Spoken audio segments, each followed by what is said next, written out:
কি এই 500 আয়াতের মধ্যে আল্লাহ পাক রব্বুল আলামিন যেভাবে ঘোষণা করেছেন ওইটাই হবে। কোনো ব্যক্তির তাবাত্তুল তাকাসসুর করার কোনো সুযোগ নাই। আর 6166 আয়াত আল্লাহ পাক রব্বুল আলামিন হুকুম আহকাম হিসাবে নাযিল করেছেন। বান্দার উপর কখন কোন হুকুমটা হয় কিয়ামত পর্যন্ত যত ফিতনা সংঘটিত হবে, যুগের শ্রেষ্ঠ উলামায়ে কেরাম এই 6166 আয়াতের দিকে বিচার বিশ্লেষণ করে তারা ফতোয়া দিল। সকলে বলি সুবহানাল্লাহ। তার সিদ্ধান্ত দিবে। এই উলামায়ে কেরামের সিদ্ধান্ত হলো সঠিক সিদ্ধান্ত। সেজন্য আল্লাহ পাক রব্বুল আলামিন এই সূরার মধ্যে, কোরআন শরীফের মধ্যে আল্লাহ পাক রব্বুল আলামিন ইতিহাসের জন্য সৃষ্টি করেন নাই, নাযিল করেন নাই। তবে পৃথিবীর ইতিহাসের দৃষ্টিকোণ থেকে যদি বিবেচনা করা হয়, এই কোরআনের থেকে শ্রেষ্ঠ ইতিহাস অন্য কোনো গ্রন্থ পাওয়া যাবে না। সকলে বলি সুবহানাল্লাহ। শ্রেষ্ঠ ইতিহাস। এখানে নসিহত করা হয়েছে মুমিনদের জন্য, যারা ঈমানদার, এই সমস্ত ঈমানদারদের জন্য নসিহত, এই ঈমানদারের জন্য এই নসিহত কাজে আসবে। সকলে বলি সুবহানাল্লাহ। আমি আপনাদের খেদমতে কয়েকটি আয়াত তেলাওয়াত করেছি। শুরুতে আয়াত তেলাওয়াত করেছি। সর্বপ্রথম আমার ভাই বলেছেন আলিফ লাম মিম এর হরফে মুকাতাআত। এই হরফের কোনো ব্যাখ্যা বিশ্লেষণ নাই। এটা আল্লাহ পাক রব্বুল আলামিন এবং আল্লাহ এবং আল্লাহ রাসূল সাল্লাল্লাহু আলাইহি ওয়াসাল্লাম এই সম্পর্কে জানেন, আর তাছাড়া কেউ জানে না। অনেকে মুফাসসিররা অনেক ব্যাখ্যা করেছেন। তো যাই হোক, হরফে মুকাতাআতের বিষয় হলো, যেরকম কোরআন শরীফে দেখবেন ইয়াসিন, নুন, সাদ, কফ, এরকম অনেক সূরা আছে, কিন্তু এগুলো সবই হলো হরফে মুকাতাআত। এর সম্পর্কে আল্লাহ এবং আল্লাহ রাসূলই ভালো জানে। কে জানে? আল্লাহ এবং আল্লাহ রাসূল ভালো জানে। আমরা পণ্ডিতদের ব্যাখ্যা বিশ্লেষণ করলে এটা ভুল হয়ে যাবে। সেজন্য এটা হলো আলিফ লাম মিম এর হরফে মুকাতাআত। এটি বলা হয়েছে আল্লাহ পাক রব্বুল আলামিন বলেন আলিফ লাম মিম।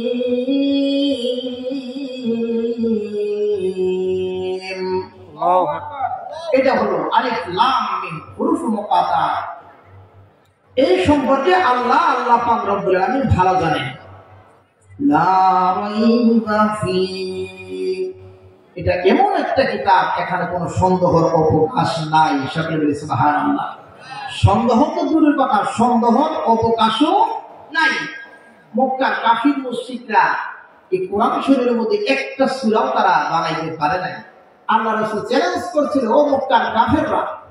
আল্লাহ রাসূলের কবি হিসাবে বলতো, কবি মুহাম্মদ কাব্য হয়ে গেছে, কবি হয়ে গেছে, মুহাম্মদ কবিতা বলে।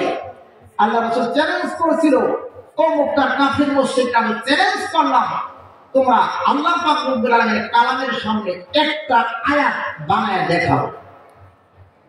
এখন পর্যন্ত কেউ দেখাইতে পারে নাই। তখনও পারে নাই, এখনো পারে নাই।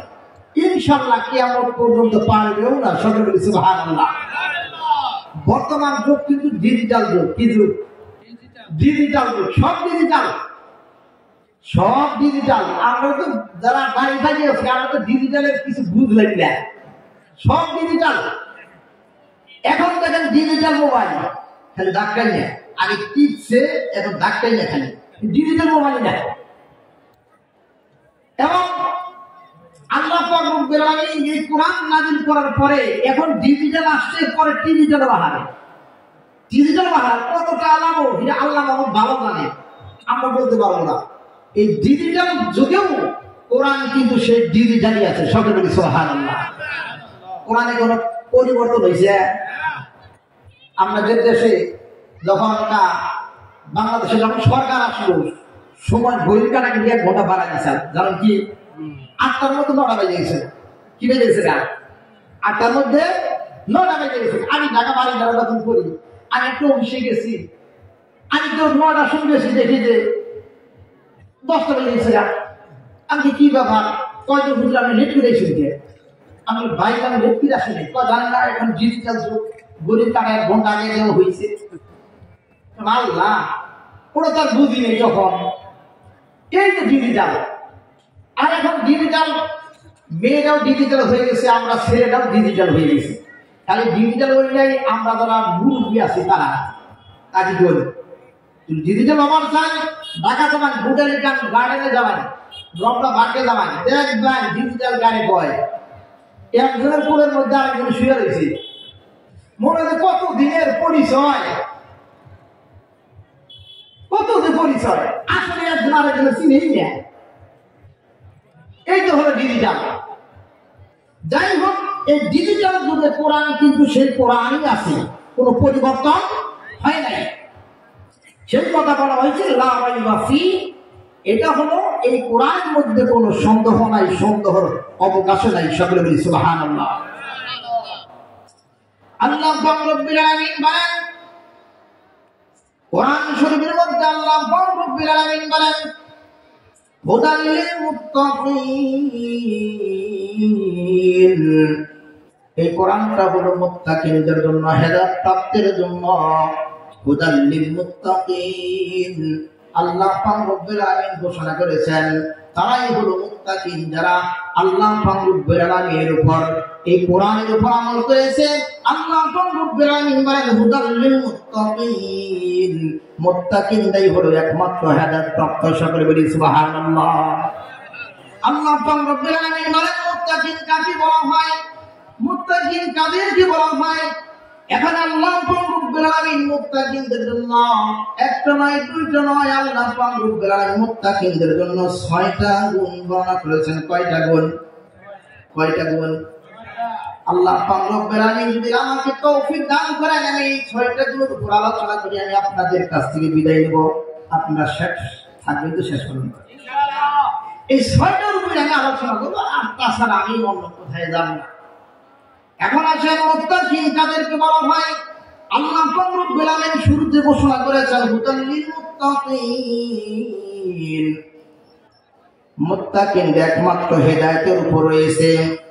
কিভাবে মুত্তাকিন? আল্লাহ পাক রব্বুল আলামিন মুত্তাকিনদের জন্য হেদায়েত ঘোষণা করেছেন। এখন আসেন মুত্তাকিনদের গুণগুলো কি কি। 1 নম্বর গুণ, আল্লাহ পাক রব্বুল আলামিন বলেন আল্লাযীনা ইউমিনুনা বিল গায়ব, মুত্তাকিনদের জন্য 1 নম্বর গুণ হলো ঈমান বিল গায়ব। যারা আল্লাহ পাক রব্বুল আলামিনকে না দেখিয়া আল্লাহ পাক রব্বুল আলামিনকে বিশ্বাস করেছে, এই কোরআনের ব্রাহ্মণ করেছে, আল্লাহ পাক রব্বুল আলামিনকে রব হিসাবে মেনে নিয়েছে। সকলে বলি সুবহানাল্লাহ।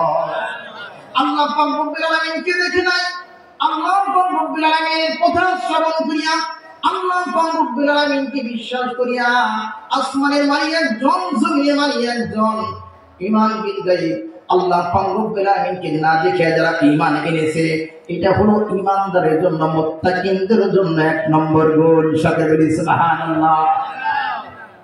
সেজন্য ঈমান হলো সবচেয়ে মূল্যবান সম্পদ। ঈমানের চাইতে বড় মূল্যবান আর কোনো সম্পদ নাই। যে ব্যক্তির মধ্যে ঈমান নাই, ওই ব্যক্তির কোনো দাম নাই। যেরকম এই প্যান্ডেলের মধ্যে মানুষ যদি থাকে, বক্তা ওয়াসিরা আরাম হবে না, আর প্যান্ডেল না থাকলে বক্তা ধরো যত বলে বক্তা হোক না কেন, বক্তার মধ্যে কথা আসবে আসবে। সেই জন্য আল্লাহ রব্বুল আলামিন বলেন সবচেয়ে মহামূল্যবান হলো ওই ব্যক্তি যার মধ্যে ঈমান আছে। ঈমান হলো কেমন ধরে দৌলত। হাদিসের মধ্যে আছে, কিতাবে কালের মধ্যে একটা ঘটনা বর্ণনা করা হয়েছে যে বনী ইসরাইলের মধ্যে একটা লোক ছিলেন হযরত মালিক ইবনে দিনার রাহমাতুল্লাহ আলাইহি। জামানার মধ্যে তারা 2টা ভাই ছিলেন মুশরিক। 2 ভাই তারা মূর্তির পূজা করত। এক ভাই 73 বছর মূর্তির পূজা করেছে, আগুনের পূজা করেছে। এক ভাই 73 বছর আগুনের পূজা করেছে, আরেক ভাই 43 বছর আগুনের পূজা করেছে। এভাবে তারা উভয়জন তারা অগ্নির পূজা যখন করতে লাগলেন, ছোট ভাইয়ের মধ্যে একবার হঠাৎ করে তার মধ্যে একবার হেদায়েতের নূর তার মধ্যে প্রবেশ করে ফেললে, তার মাথার মধ্যে চিন্তা হতে লাগলো, আমরা দীর্ঘকাল যাবৎ আমরা আগুনের পূজা করতেছি, দেখি আগুন আমাদেরকে খাতির করে কিনা, আগুন দেখে আমাদেরকে খাতির করে কিনা। কারণ জাহান্নামের আগুন থেকে যদি বাঁচতে চাই, তাহলে এই আগুন যদি এতদিন পূজা করতেছি, যদি আমাদেরকে আগুন খাতির না করে, তাহলে পূজা করে কোনো লাভ নাই। লাভ আছে? আবার ছোট ভাই বড় ভাইকে বললেন, ও বড় ভাই, তুমি 73 বছর পর্যন্ত তুমি অগ্নির পূজা করলা, আমি 43 বছর পর্যন্ত আমি পূজা করলাম যে রব্বিল আলামিন আমাকে তোমাকে সৃষ্টি করেছে, আমরা তার কোনো ইবাদত বন্দেগী করলাম না। এবার দেখি আমরা পরীক্ষা করে দেখি আগুন আমাদের জন্য কি ব্যবহার করে। আবার বড় ভাই ছোট ভাইকে বললেন, ভাই আপনি আগে হাত দেন। আপনি বড় ভাই 73 বছর যেহেতু আপনি অগ্নির পূজা করেছেন, আপনার সাথে আগুনের সাথে খাতির একটু বেশি কিনা? এবার ছোট বড় ভাই বলে না, তুমি আগে আগুনের মধ্যে হাত দাও। এভাবে দুই ভাই যখন প্রতিযোগিতা করলেন, ছোট ভাই বললেন, ঠিক আছে ভাই যান, আগে অগ্নি জ্বালান, আমি আগে হাত দিব। এবার ছোট ভাই যখন আগুনের মধ্যে যখন হাত দেন, হাত দেওয়ার সাথে সাথে তার হাতটা আগুনে পুড়ে যখন ভস্ম হয়ে গেল, তখন শব্দ করে তাড়াতাড়ি টান দিয়ে আগুন হাতটাকে তিনি ফিরিয়ে আনলেন। ততক্ষণের মধ্যে তার হাতটা জ্বলে গেছে।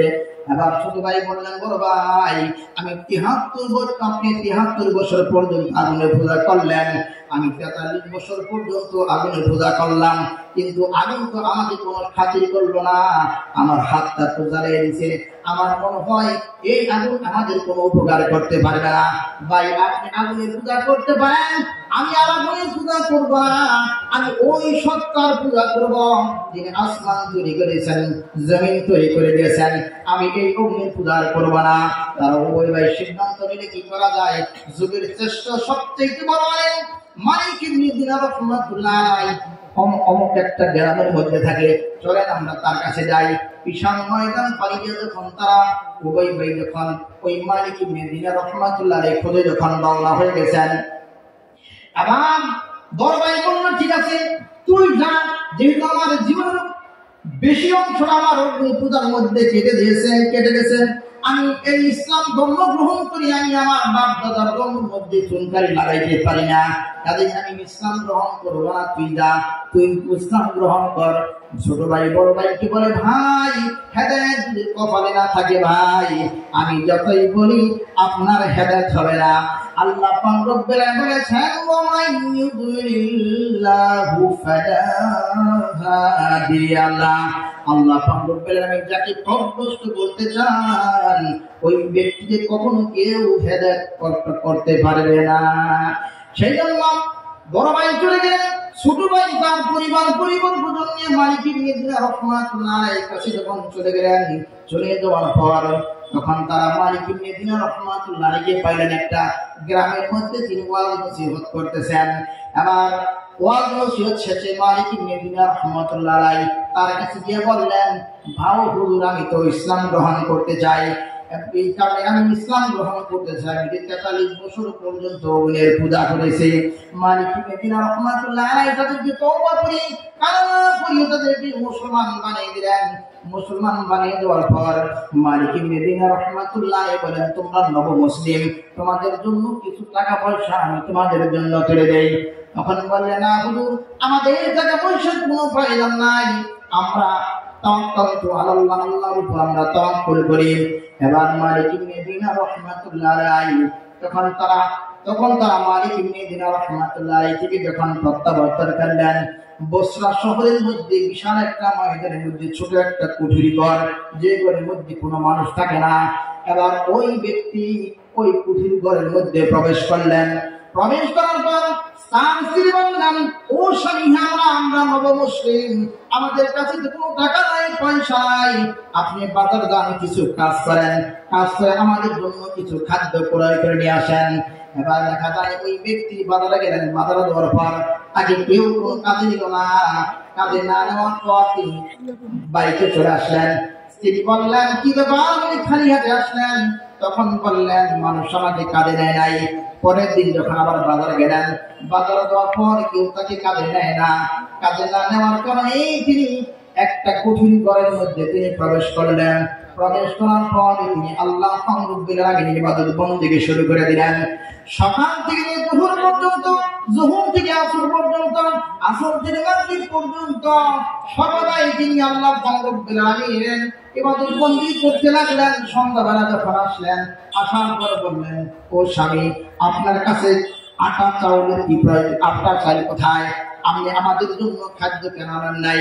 তখন বললেন, আমার মালিক, আমি যে বাদশার কাম করি, যে মালিকের কাজ করি, মালিক বলছে আগামীকাল আমাদের মজুরি দিবি। আমার আগামীকাল ফজর নামাজ পড়ে আমার বাইর হলেন। বাহির হওয়ার পর এমন দেখা যায় তিনি বাজারে যাওয়ার পর দেখলেন তাকে কেউ কাজে দেয় না। এবার তিনি ওই দিনে তিনি আল্লাহ ইবাদত বন্দেগীর মধ্যে লেগে গেলেন। লেগে যাওয়ার পর তিনি সারাদিন ইবাদত বন্দেগী করতে লাগলেন। সারাদিন ইবাদত বন্দেগী করতে করতে সন্ধ্যা হয়ে গেল। সন্ধ্যা হওয়ার পর খালি হাতে ফিরে আসলেন। তখন স্ত্রী বলল, ও স্বামী, আমাদের খাদ্য দ্রব্যের আমাদের খাদ্য দ্রব্যের প্রয়োজন। তখন বললেন, আমার মালিক করেছে আগামী জুম্মার দিন আমাদের এই দিনের মজুরি সহ জুম্মার দিনের মজুরি আমাদেরকে দিয়ে দিবে। এবার শুক্রবার দিন সকাল থেকে জুম্মা পর্যন্ত ইবাদত বন্দেগী করতে লাগলেন। আল্লাহ পাক রব্বুল আলামিন দরবারে দুহাত তুলে আল্লাহ পাক রব্বুল আলামিনের কাছে কান্নাকাটি করলেন, রব্বুল আলামিন, আমরা সবেমাত্র নবমুসলিম, আমাদের ঈমান এখন পর্যন্ত আমাদের পুক্ত হয় নাই। রব্বুল আলামিন, আমার স্ত্রী, আমার সন্তান, আমি কেবলমাত্র মুসলমান হয়েছি। রব্বুল আলামিন, আমি তো ভয় করতেছি খাদ্যের অভাবে আমার না জানি আমার স্ত্রী সন্তানেরা আমার তারা মুরতাদ হয়ে যায়। রব্বুল আলামিন, তুমি আমাদের অভাবকে তুমি মোচন করে দাও। এভাবে কান্নাকাটি করতে লাগলেন। কান্নাকাটি করতে করতে যখন দুপুর পর্যন্ত ঘুরিয়ে গেল, আসর পর্যন্ত হলো। আসর নামাজের সময় যখন আসর নামাজের পর ওই ব্যক্তির স্ত্রীর কাছে একটা মুসাফির ব্যক্তি আসলেন, সুন্দর চেহারা বিশিষ্ট একটা ব্যক্তি আসলেন। আসার পর একটা কাঁসার একটা বড় থালি দিলেন। থালি দেওয়ার পর বললেন, আপনার স্বামী যে 2 দিন কাজ করেছে, ওই 2 দিনের বদৌলতে তার মালিক এই সামান্য কিছু টাকা পয়সা পাঠিয়ে দিয়েছে। এবার দেখা যায় থালির মধ্যে দেখা যায় একটা নয়, 2টা নয়, 3টা নয়, একটা নয়, 2টা নয়, 3টা নয়, এখানে 1000 স্বর্ণ দিরহাম রয়েছে, দিনার রয়েছে। যে ওই দিনারগুলো নিয়ে যখন সন্ধ্যাবেলা যখন বাড়িতে আসলেন, বাড়িতে আসার পর ওই স্ত্রী করলো কি, এই দিনার থেকে একটা দিনার নিয়ে বাজারে গেলেন এক ইহুদির কাছে। ইহুদির কাছে যাওয়ার পর তিনি দেখলেন একটা দিনারের দাম হলো 100 স্বর্ণ মুদ্রা। সুবহানাল্লাহ। তিনি খাদ্যদ্রব্য কিনে নিয়ে আসলেন। খাদ্যদ্রব্য কিনে নিয়ে আসার পর তার স্ত্রী যখন স্বামী যখন বাড়িতে আসলেন, বাড়িতে আসার পর বলল, স্ত্রী হে, এত সুন্দর খাবার তুমি কোথায় পেলা? তখন বললে, আপনি যে মালিকের কাজ করেছেন, মালিক আপনার জন্য 2 দিনের উজরত পাঠিয়ে দিয়েছে, আর বাকি উজরত গুলা মালিকের কাছে রেখে দিয়েছে। আপনি যদি মালিকের কাজ আরো বেশি বেশি করে করেন, আপনার মালিকও আপনার পরিশ্রম আরো বেশি বেশি দিবে। সুবহানাল্লাহ। সেজন্য ইমানগুলো সবচেয়ে বড় মর্যাদা। ইমানদার ব্যক্তিরা আল্লাহ পাক রব্বুল আলামিনের পক্ষ থেকে নসরত আসে। ইমানদার ব্যক্তিরা আল্লাহ পাক রব্বুল আলামিনের সাহায্য আসে। সেই জন্য 1 নম্বর হলো মানুষের ইমান শক্তিশালী থাকতে হবে। কি থাকতে হবে? মানুষের ইমান আবার বাড়ে কমে। আমি ইমান ইয়াজিদ ওয়া ইয়ানকুসু, মানুষের ইমান বাড়ে এবং কমে। তখন বলতে পারে মানুষের ইমান কেমন করে বাড়ে? মানুষ যদি কোরআন হাদিসের আলোচনা শুনে, কোরআন হাদিসের জ্ঞান যদি অর্জন করে, মানুষের ইমান আরো বাড়তে থাকে। আর মানুষ কোরআন হাদিস থেকে যদি দূরে চলে যায়, ওই ব্যক্তি ইমান আস্তে আস্তে কমতে থাকে। সেই জন্য ইমান মানুষের বাড়ে এবং কমে। কেন? যে তাদের যদি ইমানের আলোচনা করা হয়, কোরআন হাদিসের যদি আলোচনা শুনে, কোরআন হাদিস যদি পড়ে, তাদের ইমান বাড়ে। আর যদি দেখা যায় গুনার কাজ করতেছে, কোরআন হাদিস থেকে দূরে রয়েছে, তাহলে তার ইমান আস্তে আস্তে কমে। সেজন্য 1 নম্বর হলো কি থাকতে হবে? ইমান থাকতে হবে। কি থাকতে হবে? ইমান থাকতে হবে। আল্লাহ রাব্বুল আলামিন বলেছেন, আল্লাযীনা ইউমিনুনা বিল গায়ব, গায়বের উপরে ঈমান করবে। আল্লাহ পাক রব্বুল আলামিনকে না দেখিয়া আল্লাহ পাক রব্বুল আলামিন বিশ্বাস স্থাপন করতে হবে। এটা হলো মুত্তাকিন ব্যক্তির জন্য 1 নম্বর গুণ। 5 নম্বর গুণ? 2 নম্বর গুণ আল্লাহ পাক রব্বুল আলামিন বলেছেন, ওয়া ইউকিমুনাস সালাতা ওয়া মিম্মা রাযাকনাহুম ইউনফিকুন। আল্লাহ পাক রব্বুল আলামিন মুত্তাকিন ব্যক্তির জন্য 2 নম্বর গুণ বলেছেন, ওয়া ইউকিমুনাস সালাহ। 2 নম্বর গুণ হলো যারা মুত্তাকিন ব্যক্তি, যারা খোদামের ব্যক্তি, ওই ব্যক্তিদের জন্য 2 নম্বর গুণ হলো তারা নামাজ পড়বে, 5 ওয়াক্ত নামাজ পড়বে। কয়েকটা নামাজকে তারা হেফাজত করবে। নামাজ হেফাজত কেমন করে করে? যে শুধু নামাজ শুধু পড়লেই হয় না, নামাজ হেফাজত করতে হয়। তখন বলতে পারেন নামাজ কেমন করে হেফাজত করতে হয়? ফজর নামাজ পড়ে দুপুর নামাজের জন্য প্রস্তুতি গ্রহণ করা, দুপুর থেকে আসর পর্যন্ত প্রস্তুতি গ্রহণ করা, আসর থেকে মাগরিব পর্যন্ত প্রস্তুতি গ্রহণ করা, মাগরিব থেকে ঈশা পর্যন্ত, ঈশা থেকে নিয়ে আবার ফজর নামাজের জন্য প্রস্তুতি গ্রহণ করা। এটা হলো নামাজ। ইকামাতুস সালাহ ওয়া ইকিমুনাস সালাহ। যারা নামাজ কায়েম করবে, নামাজ পড়বে কথা বলা হয় নাই, নামাজ কায়েমের কথা বলা হয়েছে। কি বলা হয়েছে? কায়েমের জিনিস পড়ার এক জিনিস। ফজর পড়ছে না, সারাদিন পড়েন নাই, এটা কায়েম বলা হয় না, এটা পড়া। কি এটা পড়া? সেজন্য আল্লাহ পাক রব্বুল আলামিন বলেছেন ওয়া ইকিমুনাস সালাহ, যারা নামাজ কায়েম করবে। আল্লাহ পাক রব্বুল হাদিসের মধ্যে আছে, আল্লাহ রাসূল সাল্লাল্লাহু আলাইহি ওয়াসাল্লাম বলেন, বান্দা যখন ফজর নামাজ বান্দা যখন ওযু করে, যখন সর্বপ্রথম বান্দা যখন 2টা হাত তখন দৌত করে, আল্লাহ রাসূল সাল্লাল্লাহু আলাইহি ওয়াসাল্লাম হাদিসের মধ্যে বলেন, ওই ব্যক্তির হাতে যে সগীরা গুনাহ আছে, ওই সগীরা গুনাহগুলো জোরে পড়ে যায়। সকলে বলি সুবহানাল্লাহ। ওই বান্দা যখন মুখ দৌত করে, মুখ দৌত করার কারণে তার সগীরা গুনাহগুলো ঝরে যায়। ওই বান্দা যখন কুড়ি পর্যন্ত যখন দৌত করে, ওই বান্দা যখন কুড়ি করে মুখের গুনাহ জোরে জোরে পড়ে যায়। বান্দা যখন নাকের মধ্যে 3 বার পানি দেয়, বান্দার নাকের গুনাহ জোরে পড়ে যায়। বান্দা যখন ডান হাত দৌত করে, ডান হাতের সগীরা গুনাহগুলো ঝরে যায়। বাম হাত যখন দৌত করে, বাম হাতের সগীরা গুনাহ ঝরে যায়। ওইরকম ভাবে মাথা যখন মাসে করে, মাথার সগীরা গুনাহগুলো ঝরে যায়। ওইরকম ভাবে তারা যখন কান মাসে করে, কানের মাসের দ্বারা আমার কানের সগীরা গুনাহগুলো ঝরে যায়। ডান পা যখন দৌত করে, ডান পায়ের সগীরা গুনাহগুলো ঝরে যায়। বাম পা যখন দৌত করে, বাম পায়ের সগীরা গুনাহগুলো ঝরে যায়। এরকম ভাবে কান বান্দা যখন ওযু শেষ করে যখন কালেমা শাহাদাত করে, আল্লাহ রাসূল সাল্লাল্লাহু আলাইহি ওয়াসাল্লাম বলেন, ওই বান্দার জন্য 8টা জান্নাতের দরজা খুলে দেওয়া হলো। সে যে কোনো একটি দরজা দিয়া ওই বান্দা জান্নাতে প্রবেশ করবে। সুবহানাল্লাহ।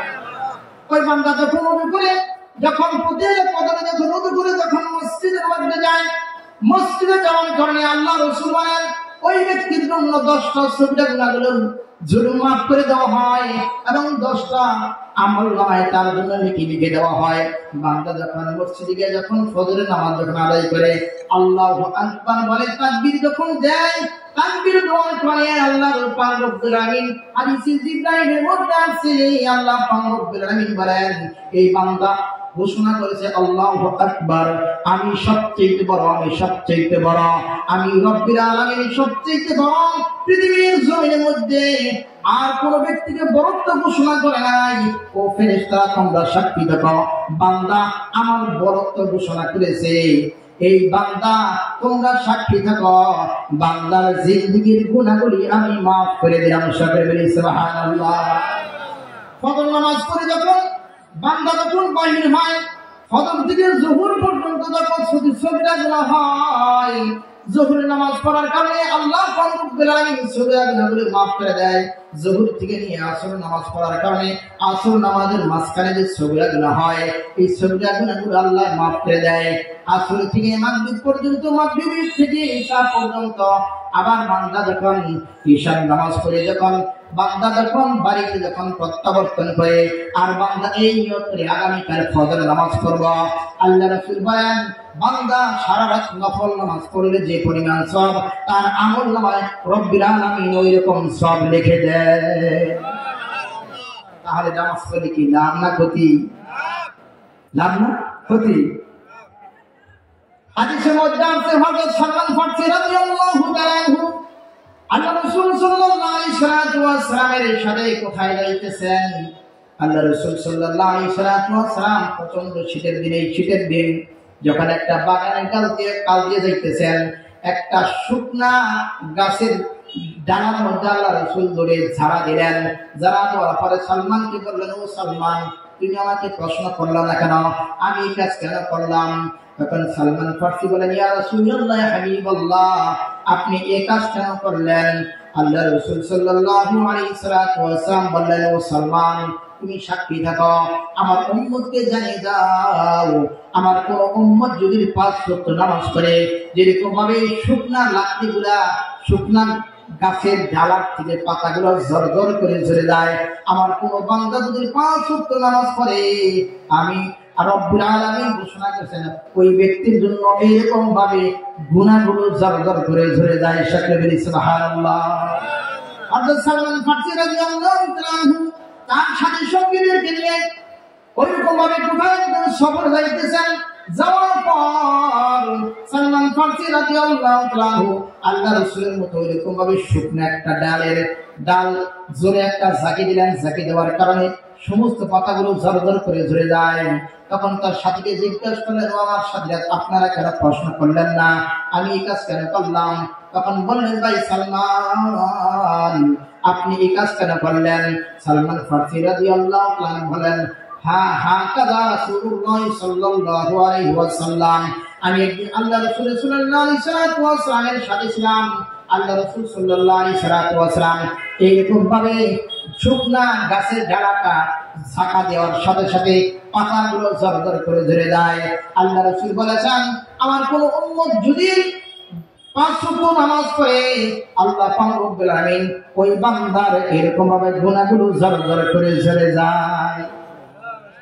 যখন বান্দা 5 ওয়াক্ত নামাজ পড়ে, ওই বান্দার মধ্যে কোনো গুনাহ থাকতে পারে না, এই বান্দা মৃত্যুবরণ করতে দেরি হবে, ওই বান্দার জান্নাতের মধ্যে প্রবেশ করতে আল্লাহ পাক রব্বুল আলামিন দেরি করবেন না। সেজন্য আমাদের কি করতে হবে? 2 নম্বর করে নামাজ পড়তে হবে। কি পড়তে হবে? নামাজ পড়তে হয়। অনেকে বলে হুজুর নামাজ পড়বো, সেজদা দিব কোন জায়গায়? বলে কিনা? হুজুর নামাজ পড়বো, সেজদা দিব কোন জায়গায়? আবার বলে যে নামাজ পড়বো জীবনে একবার, কয়বার? জীবনে একবার নামাজ পড়বো। যারা বলে হুজুর সেজদা দিব কোন জায়গায়? সব জায়গায় তো ইবলিস সেজদা দিছে, সেজন্য সেজদা দেওয়ার জায়গা চালাই, সেজদা দেওয়ার জায়গা খুঁজে পাইতেছে না। ইবলিস যখন সেজদা দিছিল তখন কি ইবলিস আসল নাকি ফেরেশতা আসল? ফেরেশতা জীবনের মধ্যে সেজদা দিছে, ইবলিস তো সেজদা দেয় নাই। ইবলিস সেজদা না দেওয়ার কারণেই তো সে ইবলিস হয়েছে। ইবলিস হয়েছে না সেজদা না দেওয়ার কারণে।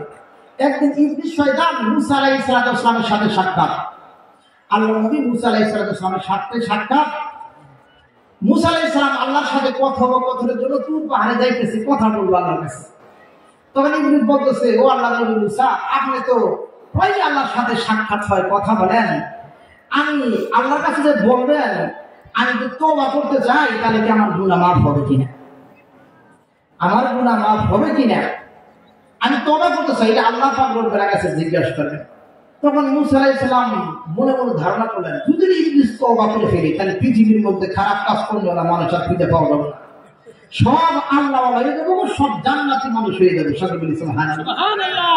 মুসা আলাইহিস সালাম খুশি হয়ে গেছে, আল্লাহ পাক রব্বুল কাছে সাক্ষাৎ।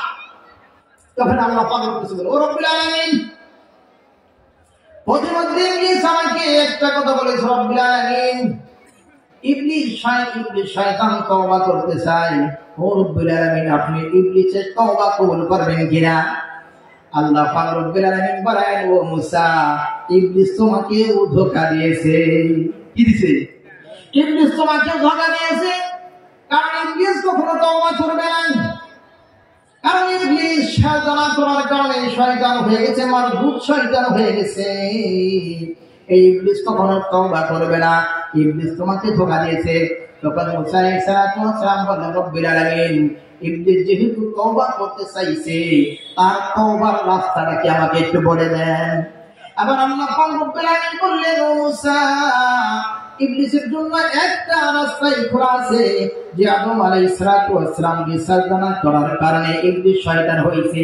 ওই আদম আলাইহিস সালামের কবরের কাছে দেয়া একটা সেজদা যদি ইবলিস করে, আমি তার জিন্দেগীর গুনাহগুলি মাফ করে দেব।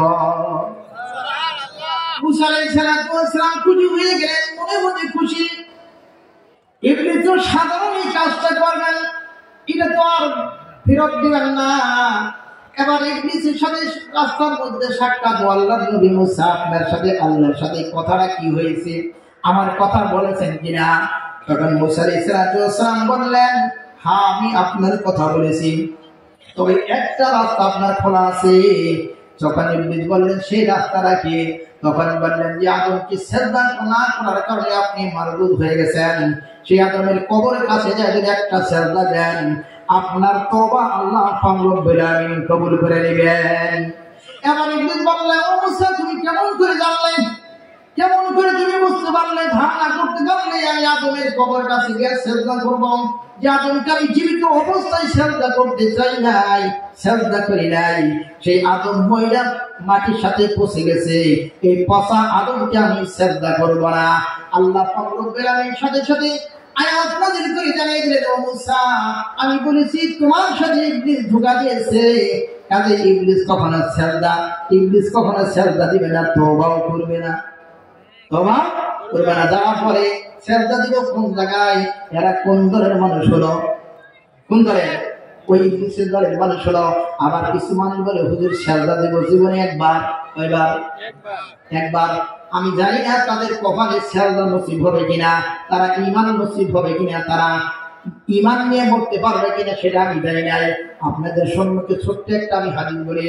আল্লাহ রাসূল সাল্লাল্লাহু আলাইহি ওয়াসাল্লাম কোন একটা যুদ্ধ থেকে প্রত্যাবর্তন করতেছেন। আল্লাহ রাসূল সাল্লাল্লাহু আলাইহি ওয়াসাল্লাম কোন একটা যুদ্ধ থেকে প্রত্যাবর্তন করতেছেন। যুদ্ধ থেকে প্রত্যাবর্তন করার পর প্রতিকের মধ্যে আল্লাহ রাসূল হাঁটতে হাঁটতে হাঁটতে হাঁটতে ক্লান্ত হয়ে গেছেন। হযরত আলী রাদিয়াল্লাহু তাআলা আল্লাহ রাসূলের সাথে রয়েছেন। আল্লাহ রাসূল বলেন, আলী হে, আমি রাসূল হাঁটতে হাঁটতে ক্লান্ত হয়ে গেছি, সামনে যদি কোন একটা গাছ পাও ওই গাছের নিচে তুমি বসে যাবা, আমি রাসূল তোমার রানের উপর মাথা রেখে আমি একটু আরাম করব। এভাবে তারা চলতে চলতে চলতে চলতে বিশাল একটা ময়দানের মধ্যে তারা যখন চলে আসলেন, ময়দানের মধ্যে দেখলেন একটা গাছ, একটা ছায়াদার গাছ সেখানে আছে।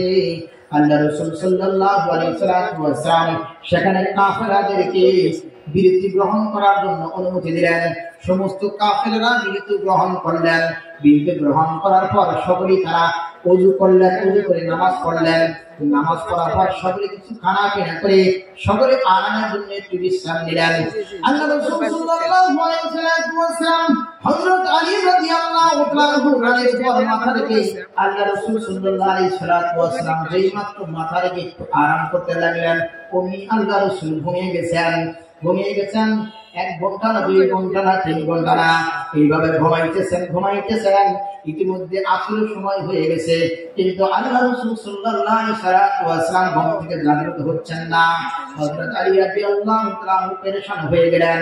যদি এই মুহূর্তে আল্লাহ রাসূলকে ডাক দেওয়া হয় তাহলে বেয়াদবি হয়ে যাবে, আর ডাক না দিলেও নামাজটা কাজা হয়ে যাবে। কি হয়ে যাবে? নামাজ কাজা হয়ে যাবে। আমি আলী রাদিয়াল্লাহু তাআলা মুসলমান হওয়ার পরে জীবনে কখনো নামাজ কাজা দেই নাই। আল্লাহ রাসূল সাল্লাল্লাহু আলাইহি ওয়াসাল্লাম কখনো নামাজ কাজা দেয় নাই, সাহাবায়ে কেরামরাও কখনো নামাজ কাজা দেয় নাই। আজকে মনে হয় আল্লাহ রাসূলের কারণে আমার নামাজটা কাজা হয়ে যাবে। এইভাবে চিন্তা করতে লাগলেন, কিন্তু আল্লাহ রাসূল সাল্লাল্লাহু আলাইহি ওয়াসাল্লাম ঘুম থেকে জাগতেছেন না। এইভাবে এমন অবস্থা হয়ে গেল, সূর্যরা ডুবো বা পশ্চিম দিকে লালিমা রং হয়ে গেছে। হযরত আলী রাদিয়াল্লাহু তাআলা পেরেশান হয়ে গেছেন, তার চেহারা হলুদ রং হয়ে গেছে। মনে হয় আজকে রাসূলের কারণে আমি নামাজটা পড়তে পারলাম না, আমার নামাজটা কাজা হয়ে গেছে। এইভাবে চিন্তা করতে বিভোর হয়ে গেলেন। বিভোর হয়ে যাওয়ার পর হযরত আলী রাদিয়াল্লাহু তাআলার চোখের দেয়া পানি বাহির হয়ে গেল। এইভাবে 2 ফোঁটা চোখের পানি আল্লাহ রাসূল সাল্লাল্লাহু আলাইহি ওয়াসাল্লাম যখন চেহারা মোবারকের মধ্যে পড়লেন, সাথে সাথে আল্লাহ রাসূল ঘুম থেকে জেগে গেলেন। তখন বললেন, আলী হে, তুমি চাচ্ছি তোমার কোন শত্রু তোমার উপর আক্রমণ করলো নাকি? তখন বললেন, না ইয়া রাসূলুল্লাহ, আমাদের কোন শত্রু আক্রমণ করে নাই। ইয়া রাসূলুল্লাহ, হাবিবাল্লাহ, আপনি পশ্চিমের দিকে তাকিয়ে দেখেন, সূর্যটা অস্ত যায় ভাব হয়ে গেছে। আমি নামাজ পড়তে পারি, আপনি রাসূলের নামাজ পড়তে পারেন না। ইয়া রাসূলুল্লাহ, হাবিবাল্লাহ, আসরের নামাজ কাজা হয়ে যাইতেছে। এই চিন্তায় বিভোর হয়ে আমার চোখ দিয়ে পানি বাইরে হয়ে গেছে, আমার চেহারা হলুদ বর্ণ হয়ে গেছে। তখন আল্লাহ রাসূল বললেন, আলী হে, চিন্তার কোনো কারণ নাই। আল্লাহ পাক রব্বুল আলামিন আমি রাসূল সাল্লাল্লাহু আলাইহি ওয়াসাল্লামকে কেমন মর্যাদা দিয়েছেন একটু তাকিয়ে দেখো। এবার আল্লাহ রাসূল সাল্লাল্লাহু আলাইহি ওয়াসাল্লাম পশ্চিম দিকে সাজদাতে আল্লাহ পাক রব্বুল আলামিনের দিকে হাত উত্তোলন করে আল্লাহ পাক রব্বুল আলামিনের কাছে দোয়া করেন, রব্বিল আলামিন আমি রাসূল নামাজ পড়তে পারি নাই, আমার আলেও নামাজ পড়তে পারে নাই, সূর্যটা অস্ত ধায় বা হয়ে গেল। রব্বিল আলামিন আসর সময় যখন ছিল ওই অবস্থায় তুমি সূর্যটা এনে দাও। সাথে বলি সুবহানাল্লাহ। আল্লাহ রাসূল সাল্লাল্লাহু আলাইহি ওয়াসাল্লাম দোয়া করতে দেরি হয়ে গেছে। সূর্যের সাথে সাথে আসরের সময় যেখানে ছিল ওখানে আসতে আর দেরি হয় নাই। সেখানে আলী রাদিয়াল্লাহু তাআলা তখন ডাক দিয়ে বলল, পৃথিবীর মানুষরা তোমরা পৃথিবীর মধ্যে দেখো, তোমরা পৃথিবীর রাজত্ব তোমরা করো, কিন্তু আল্লাহ পাক রব্বুল আলামিন আমাদের নবীকে কেমন ধরনের মুজিজা দিয়েছেন তোমরা তাকে দেখো। আল্লাহ রাসূল সাল্লাল্লাহু আলাইহি ওয়াসাল্লামের মুজিজার কারণে দোয়ার কারণে আজকে আসরের সময় যে সূর্যটা ছিল ওই জায়গায় সূর্য এসে গেছে। সাথে বলি সুবহানাল্লাহ। আজের কদম রক্তদারি বড় কামাল, أنت ربي أنت حسبي جل جلال तुही قادر जलील ला जहादार बहर हाले तुही मेरा निगाहबान अल्हम्दुलिल्लाह قدر خيرا وقبلا अल्हम्दुलिल्लाह قدر خيرا وقبلا والشكر لمن صور حسنا وجمالا والشكر لمن صور حسنا وجمالا شفيع الأمم हमारा नबी रोज क़यामत शफाअत करेगा अल्लाह के पास हम गुनाहगार उम्मत। যে নবীকে আল্লাহ রব্বুল আলামিন সৃষ্টি না করলেন, আসমান সৃষ্টি করতেন না, জমিন সৃষ্টি করতেন না, সেই নবী জীবনে কখনো নামাজ কাজা দেয় নাই, সাহাবায়ে কেরামরা কখনো নামাজ কাজা দেয় নাই। যত বড় পীর হোক না কেন, কুতুব আব্বাল গাউস হোক না কেন, তারা জীবনে নামাজ কাজা দেয় নাই। আমি আর তুমি নূর রাসূল বলি জীবনে নামাজ পড়বো একবার, আমার কপালে তোমার কপালে নামাজ সেটা নাও হতে পারে, ঠিক না? সেই জন্য নামাজ পড়তে হবে। মুত্তাকিনদের জন্য 2 নম্বর গুণ হলো নামাজ পড়তে হবে। ওয়া ইউকিমুনাস সালাহ, মুত্তাকিনদের জন্য 2 নম্বর গুণ হলো কি? নামাজ। কি আর আমাদের হুজুর নামাজ না পড়লা ইমান ঠিক আছে, ব্যাখ্যা দেখাই দিই না, নামাজ না পড়লা ইমান ঠিক আছে, এই মানে তাহলে তো ইমানই নেই, ইমান ঠিক থাকে কি হবে? ইমান থাকলে সে ঠিক থাকবো, ইমান না থাকে ঠিক থাকে কি বাকিরা? সেজন্য যার নামাজ নাই তার কিচ্ছুই নাই। হাদিসের মধ্যে বলেছে কিয়ামতের ময়দানে আল্লাহ পাক রব্বুল আলামিন সর্বপ্রথম বান্দার আমলের মধ্যে নামাজের হিসাব নেবেন। কি নেবেন? আউয়ালু মা ইউহাসাবু বিহি আবদুল ইয়াউমাল কিয়ামাতিস সালাহ। বান্দার কিয়ামতের দিন আল্লাহ পাক রব্বুল আলামিন সর্বপ্রথম নামাজের হিসাব নেবেন। কে হিসাব নেবেন? সেই জন্য আমাদের নামাজ পড়তে হবে কয়বার? কয়বার পড়ব? 5 বার। নামাজ পড়তে রাজি আছি ইনশাআল্লাহ। এখানে রাজি আছি। আল্লাহু আকবার। আল্লাহু আকবার। আল্লাহ পাক রব্বুল কবুল করুন সকলে আমিন। নামাজ পড়তে হবে 5 বার। নামাজ পড়লে বান্দা সরাসরি জান্নাতে চলে যাবে, বলছি না? সেই জন্য 2 নম্বর গুণ হলো নামাজ পড়তে হবে। ওয়া ইউকিমুনাস সালাহ, 2 নম্বর গুণ হলো নামাজ পড়তে হবে। 3 নম্বর গুণ মুত্তাকিনদের জন্য আল্লাহ পাক রব্বুল আলামিন বলেন ওয়া মিম্মা রাযাকনাহুম ইউনফিকুন।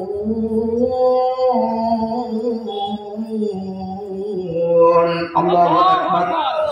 3 নম্বর গুণ আল্লাহ পাক রব্বুল আলামিন বলেছেন ওয়া মিম্মা রাযাকনাহুম ইউনফিকুন।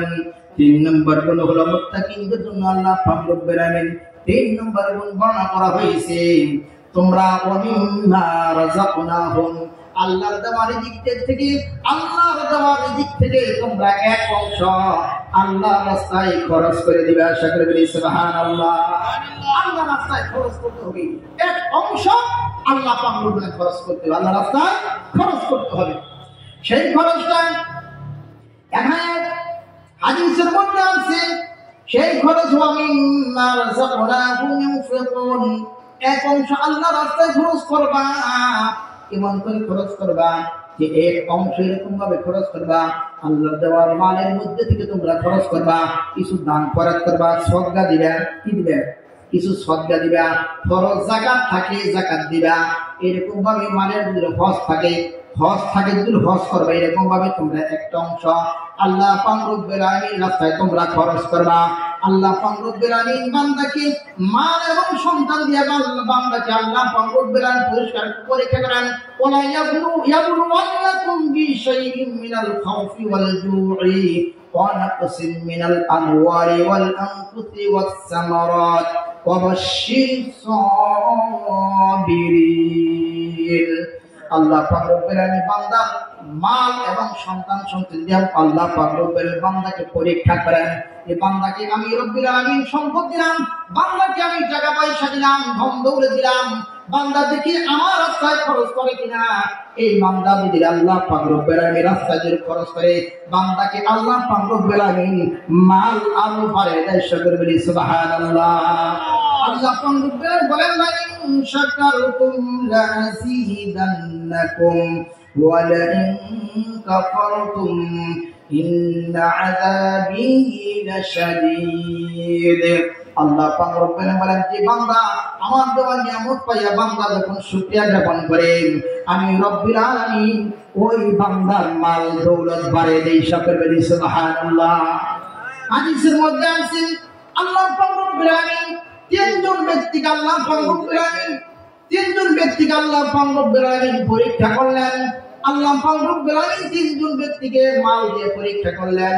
হাদিসের মধ্যে আছে তার মধ্যে একজন ব্যক্তিকে আল্লাহ পাক রব্বুল আলামিন বনি ইসরাইলের মধ্যে তিনজন ব্যক্তি ছিলেন। একজন ব্যক্তি ছিলেন অন্ধ, কি অন্ধ মানুষ ছিলেন, কানা। আরেকজন মানুষ ছিলেন কুষ্ঠরোগী, শরীরের মধ্যে কুষ্ঠরোগী থাকতো। আরেকজন মানুষ ছিলেন টাকওয়ালা মানুষ ছিলেন, যে মানুষের মাথার মধ্যে চুল নাই, তাকে টাকওয়ালা বলে না? টাকওয়ালা মানুষ, যিনি মাথার মধ্যে চুল নাই। আল্লাহ পাক রব্বুল আলামিন তিনজন ব্যক্তিকে আল্লাহ পাক রব্বুল আলামিন পরীক্ষা করলেন। কি পরীক্ষা করলেন? আল্লাহ পাক রব্বুল আলামিন ফেরেশতাকে পাঠিয়ে দিলেন, জিবরাইল আলাইহিস সালাতু ওয়াস সালামকে পাঠিয়ে দিলেন, যাও ওই কুষ্ঠরোগীর কাছে যাও। কুষ্ঠরোগীর কাছে যখন আসলেন, আসার পরে বললেন, ভাই আপনি কেমন আছেন? তখন বললেন, আমি তো বেশি ভালো না। কে? মানুষ আমাকে ধরে সেই করে মানুষ আমাকে ভালোবাসে না। কারণটা কি? কারণটা হলো আমি কুষ্ঠরোগী মানুষ, আমার কাছে মানুষ ভিড়ে না, আমার কোনো দাম নাই। তখন বললেন, ভাই আপনি কি চান? তখন বললেন, আমি এই রোগ থেকে আমি চিরমুক্তি চাই, এই রোগ থেকে আমি চিরমুক্তি চাই। এবার জিবরাইল আলাইহিস সালাম আল্লাহ পাক রব্বুল আলামিনের পক্ষ থেকে ফয়সালা হয়ে গেছে। হাতের মধ্যে যখন হাত দিয়ে যখন শরীরের মধ্যে একটা পজিশন, তার সারা শরীরটা ভালো হয়ে গেছে। সুবহানাল্লাহ কবাই না, বাজে কবাই, তার সারা শরীরটা ভালো হয়ে গেছে। তখন জিবরাইল আলাইহিস সালাম বললেন, ভাই আপনার সম্পদের মধ্যে কোনটা সবচেয়ে প্রিয়? তখন বললেন, উট আমার কাছে সবচেয়ে প্রিয়। তখন জিবরাইল আলাইহিস সালাম একটা গাভী উটনি দিলেন, উটনি দিয়া বরকতের জন্য দোয়া করে দিলেন যে আল্লাহ পাক রব্বুল আলামিন উটনির মাধ্যমে তোমার এই ময়দানটা তোমার পরিপূর্ণ করে দেন। এভাবে যখন তারা প্রথম ব্যক্তি থেকে চলে আসলেন দ্বিতীয় ব্যক্তির কাছে, অন্ধ ব্যক্তির কাছে এসে বললেন, ভাই আপনি কেমন আছেন? তখন বললেন যে ভাই আমি তো ভালো না। কে? আল্লাহ পাক রব্বুল আলামিন আমাকে সৃষ্টি করেছেন, আল্লাহ পাক রব্বুল আলামিন আমাকে সৃষ্টি করেছেন। আমি দুনিয়ার নিয়ামত আমি দেখতে পাই না, এই দুনিয়া কেমন করে সৃষ্টি করেছেন, সুন্দর কি অসুন্দর আমি জানি না। আল্লাহ পাক রব্বুল আলামিন আমাকে আমার দুইটা চোখ নিয়ে গেছেন। তখন বললেন, ভাই আপনি কি চান? তখন বললে, আমি কিছুই চাই না, আমার দুইটা চোখের পাওয়ার জন্য আল্লাহ ফিরিয়ে দেয়। তখন জিবরাইল আলাইহিস সালাম আর হাত অন্ধ ব্যক্তির উপর মাসি করার সাথে সাথে তার দৃষ্টি ফিরে গেল। ফিরে পাওয়ার পর তখন বললেন, আপনার কাছে কোন জিনিস সবচেয়ে প্রিয়? তখন বললে, আমার কাছে গাভী সবচেয়ে প্রিয়। তখন ওই ব্যক্তিকে একটা গাভী দিয়ে আল্লাহ পাক রব্বুল আলামিনের কাছে বরকতের দোয়া করলেন। এবার তৃতীয় ব্যক্তির কাছে গেলেন। তৃতীয় ব্যক্তির কাছে যাওয়ার পর বললেন, ভাই আপনি কেমন আছেন? তখন বললে, ভাই আমি ভালো না। কেন? আমার এই জন্য ভালো না, আমার মাথার মধ্যে চুল নাই, আমাকে কেউ মেয়ে বিবাহ দিতে চায় না। আমার কাছে কেউ মেয়ে বিবাহ দিতে চায় না, মানুষ আমার থেকে দূরে থাকে, আমি মানুষের কাছে অপছন্দ, কেউ আমাকে পছন্দ করে না। আমি তখন বললেন, ভাই আপনি কি চান? আমি চাই আমাকে এই টাকওয়ালা থেকে সুন্দর চুল যারা আমার মাথায় গজায় যায়। তখন জিবরাইল আলাইহিস সালাম মাথার মধ্যে হাত দিলেন, হাত দেওয়ার সাথে সাথে তার চুলটা গজায় গেল। সুবহানাল্লাহ। এবার আল্লাহ পাক রব্বুল আলামিন জিবরাইল আলাইহিস সালাম বললেন, ভাই আপনি কি চান? তখন বললেন, ভাই আমি কিচ্ছুই চাই না, আমাকে কিছু ছাগল দিন। তখন একটা ছাগল দিলেন, বরকতের জন্য দোয়া করলেন, আল্লাহ পাক রব্বুল আলামিন তোমার এই ময়দানটা পরিপূর্ণ করে দেন। এভাবে জিবরাইল আলাইহিস সালাম আল্লাহ পাক রব্বুল আলামিনের হুকুমে যখন তাদের সম্পদে যখন পরিপূর্ণ হয়ে গেল, ময়দান ভর্তি হয়ে গেল, জিবরাইল আলাইহিস সালাম আবার ওই প্রথম ব্যক্তির কাছে গেলেন। ময়দান ভর্তি হয়ে গেছে, অনেক ধনী হয়ে গেছে, বড় লোক হয়ে গেছে। তখন বললেন, ভাই আমি মুসাফির মানুষ, আমার কোনো টাকা পয়সা নাই, আমি বাড়িতে যাব, আমার কোনো টাকা পয়সা নাই, আল্লাহর রাস্তে একটা উট আমাকে সাহায্য করুন, একটা উট আমাকে দান করুন। তখন ওই ব্যক্তি বললেন, ভাই আমি কেমন করে এটা সামনে জানা সেটা দিকে করেন, লা ইলাহা ইল্লাল্লাহ। মাশাআল্লাহ, ভর্তি হয়ে গেছে, সামনে চলে আসেন, লা ইলাহা ইল্লাল্লাহ। সামনে আসেন। হাদিসের মধ্যে আছে, এক ভাইয়ের জন্য আরেক ভাই যে ব্যক্তি জায়গা করে দিল, সেজন্য জান্নাতের মধ্যে জায়গা করে দিল। সুবহানাল্লাহ। জিকির করেন, আগে আসেন, লা ইলাহা ইল্লাল্লাহ, লা ইলাহা ইল্লাল্লাহ। আসলে কানে বসেন, কুটিতে বসে আসেন, এই কানে বসেছেন, আসেন, লা ইলাহা ইল্লাল্লাহ, জোরে লা ইলাহা ইল্লাল্লাহ, লা ইলাহা ইল্লাল্লাহ। আরে জাকারিয়া নবী জিকির করে, জাকারিয়া নবী জিকির করে, করাতে নিচে শুয়া, লা ইলাহা ইল্লাল্লাহ।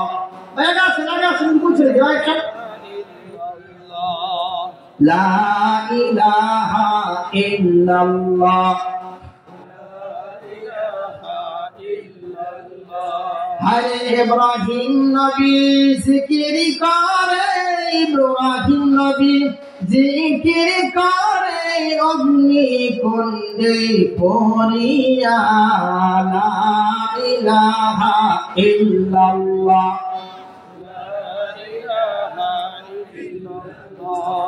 লা ইলাহা ইল্লাল্লাহ, লা ইলাহা ইল্লাল্লাহু মুহাম্মাদুর রাসূলুল্লাহ। সকলে বলি সাল্লাল্লাহু আলাইহি ওয়াসাল্লাম। এবার যখন প্রথম ব্যক্তির কাছে বললেন, ভাই আমি মুসাফির মানুষ, আমি বাড়িতে যাওয়ার কোনো টাকা পয়সা নাই, আল্লাহ একটা উট আমাকে দান করেন। প্রথম ব্যক্তি বললেন, ও মিয়া, তোমাকে আমি কেন উটটি দিব? এই ধন সম্পদ তো আমার, আমি পরিশ্রম করে কামাই করেছি। তখন বললেন, ভাই আপনি তো এক সময় সম্পদের মালিক ছিলেন না? তখন বললেন, না, আমার বাপ দাদারা এই সম্পদের মালিক ছিল, আমি ওর সূত্রে আমি এই সম্পদ পেয়েছি। তখন বললেন, না, আমি তোমাকে কোনো উটটি দান করতে পারবো না। তখন আল্লাহ পাক রব্বুল আলামিনের কাছে দোয়া করলেন, আল্লাহ এই ব্যক্তি আগের অবস্থায় ফিরে নাও, আগে যে অবস্থা ছিল ওই অবস্থায় তুমি ফিরে নাও। সাথে সাথে ওই ব্যক্তির সমস্ত উটগুলা মারা গেল, সাথে সাথে আমার কুষ্ঠ রোগটা তার মধ্যে চলে আসলো। শুকরিয়া করছে না? 2 নম্বর ব্যক্তির কাছে গেলেন। 2 নম্বর ব্যক্তির কাছে যাওয়ার পর তখন বললেন, ভাই আমি মুসাফির মানুষ, আল্লাহ পাক রব্বুল আলামিন তোমাকে অনেক সম্পদ দিয়েছে, তোমাকে গাড়ি দিয়েছে, ময়দান ভর্তি হয়ে গেছে, ভাই আল্লাহর রাস্তায় একটা তুমি একটা গাড়ি, আল্লাহর রাস্তায় একটা গাড়ি আমাকে দান করো। যে গাভী বিক্রি করে আমি আমার গন্তব্যস্থলে পৌঁছতে পারি। তখন দ্বিতীয় ব্যক্তি বললেন, আমি তোমাকে গাভী দিতে পারি না, কারণ আমি কষ্ট করে সম্পদের মালিক হয়েছি। তখন বললেন, জিবরাইল আলাইহিস সালাম বললেন, ভাই এক সময় তুমি তো এই সম্পদের মালিক ছিলে না? তখন বলতে, না, এই সম্পদের মালিক আমি পূর্ব থেকেই ছিলাম, কাজেই সম্পদ আমি কামাই করি, আমার পূর্ব থেকেই এই সম্পদের মালিক ছিলাম। তখন বললে যে, না, আমি তোমাকে কিছু দান করতে পারবো না। তখন জিবরাইল আলাইহিস সালাম দোয়া করলেন, আল্লাহ এই ব্যক্তিকে তুমি আগের অবস্থায় ফিরে নাও। আবার সমস্ত গাভীগুলো মারা গেলেন, আবার তার দুইটা চোখ অন্ধ হয়ে গেল। তৃতীয় ব্যক্তির কাছে গেলেন, তৃতীয় ব্যক্তির কাছে যাওয়ার পর বললেন, ভাই আপনি অনেক বকরির মালিক হয়ে গেছেন, ময়দান ভর্তি হয়ে গেছে। ভাই আমি তো মুসাফির মানুষ, আমি গরিব মানুষ, আমি বাড়িতে যাবো সেই টাকা পয়সা নাই, আল্লাহর রাস্তে একটা বকরি আমাকে দান করেন। তখন ওই ব্যক্তি বলেন, ভাই একটা না দুইটা না, তোমার যা মনে চাই এই ময়দান থেকে তুমি নিয়ে যাও, কারণ এই বকরির মালিক আমি এক সময় ছিলাম না, আমি টাকলাওয়ালা মানুষ ছিলাম, মানুষ আমাকে ভালোবাসা নাই, মানুষ আমাদের কাছে বিয়ে দিতে চাই নাই, কেউ আমার সাথে আত্মীয় করতে চায় নাই। তোমার মনে যা চাই তুমি নিয়ে যাও, আমার কোনো আভিজ্ঞ নাই, আমার কোনো দাবি নাই। তুমি আল্লাহর রাস্তে যেহেতু বলেছ, আল্লাহর রাস্তে আল্লাহর নাম নিয়ে যেহেতু কথা বলেছ, যে ব্যক্তি আল্লাহর রাস্তে বলে, এই কারণে আমি তোমাকে আমি দিয়ে দিলাম, তুমি নিয়ে যাও, যে কয়েকটা বকরি চাই তুমি নিয়ে যাও, আমার কোনো দাবি নাই।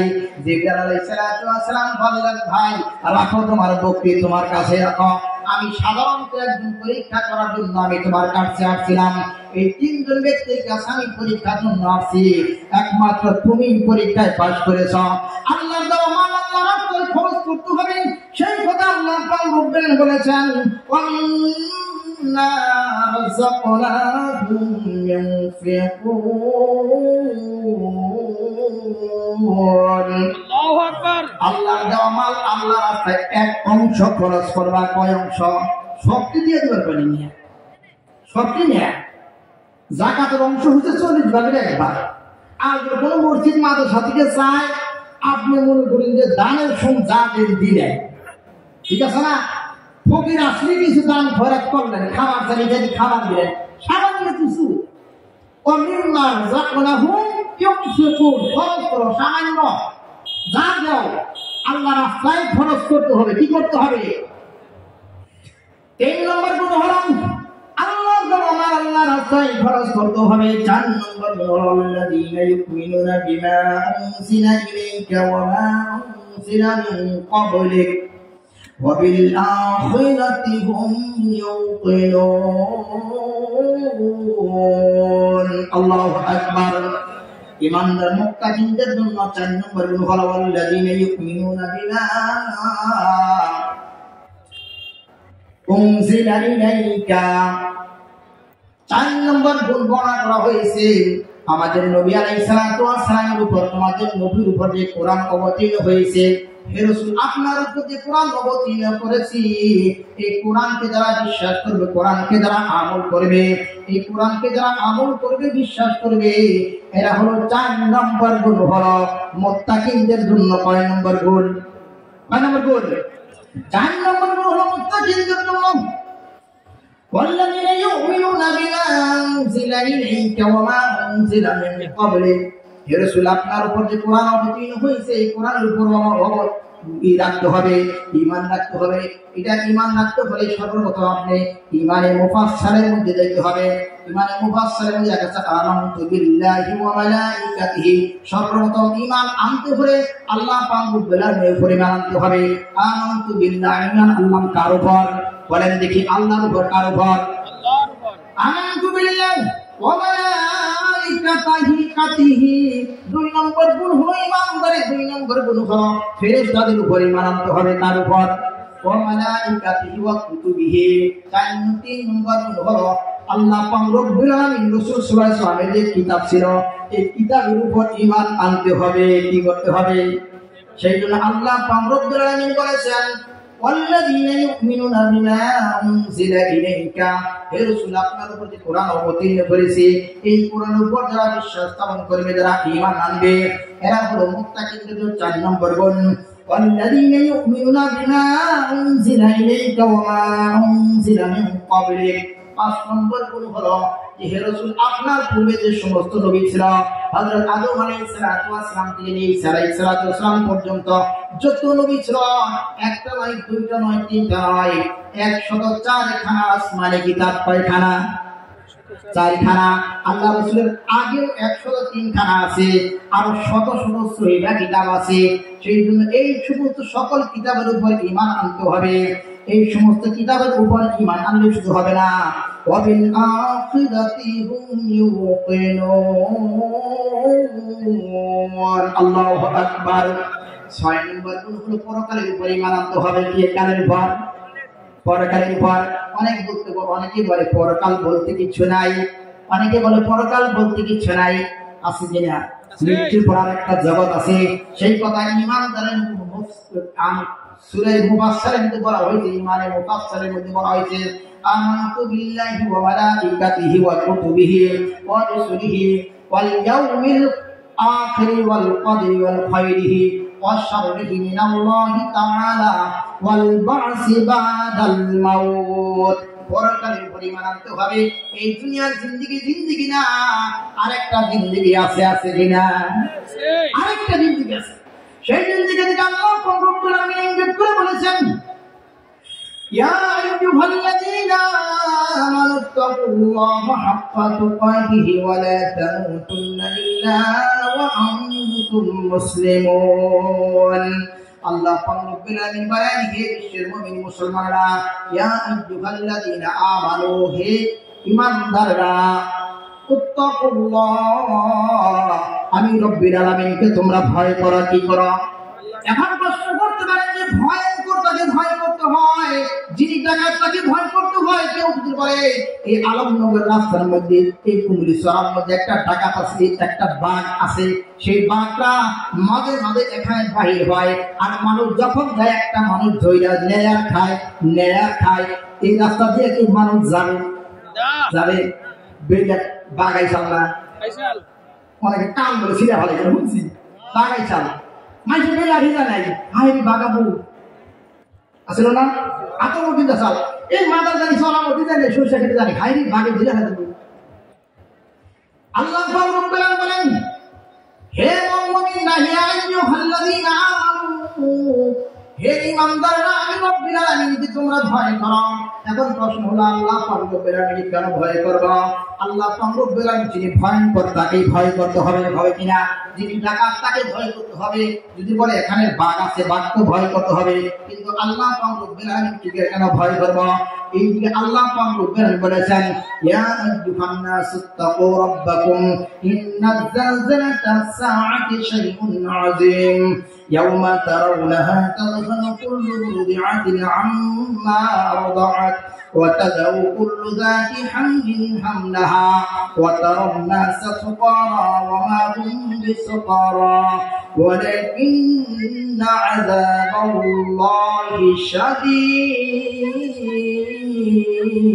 الله أكبر الله رب العالمين বলেছেন কাল কিয়ামতের ময়দানে যখন ভূমিকম্প যখন শুরু হয়ে যাবে কিয়ামতের ময়দান যখন শুরু হয়ে যাবে যখন জালজালা যখন শুরু হয়ে যাবে যখন মহাপ্রলয় ভূমিকম্প যখন শুরু হয়ে যাবে সেই দিনের কথা আল্লাহ পাক বলেছেন ইয়া আইয়ুহান নাসুত্তাকু হে মানুষেরা আমি রব্বুল আলামিনকে তোমরা ভয় করো কেন ভয় করব ইন্নাজ জালজালাতাস সাআতি শাইউন আযীম নিশ্চয়ই মহাপ্রলয় এমন একটা প্রলয় যখন শুরু হয়ে যাবে মহাভূমিকম্প যখন শুরু হয়ে যাবে ইয়াউমা তারাল্লাহা ইয়াউমা তাযহালু কুল্লু মুরদি'াতিন আম্মা আরদা'at ওই দিন এমন একটা ভয়ঙ্কর আকার আকৃতি ধারণ করবে এমন একটা অবস্থা ধারণ করবে এমন একটা পরিস্থিতি হয়ে যাবে যে সমস্ত মহিলারা গর্ভবতী ছিল তাদের গর্ভ খসে যাবে তারা টের পাবে না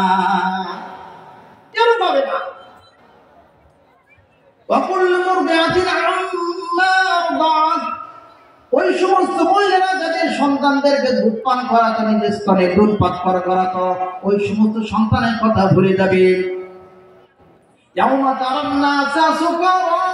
আল্লাহ বলেন ওই দিন মানুষকে তুমি পাগলের মতো দেখবে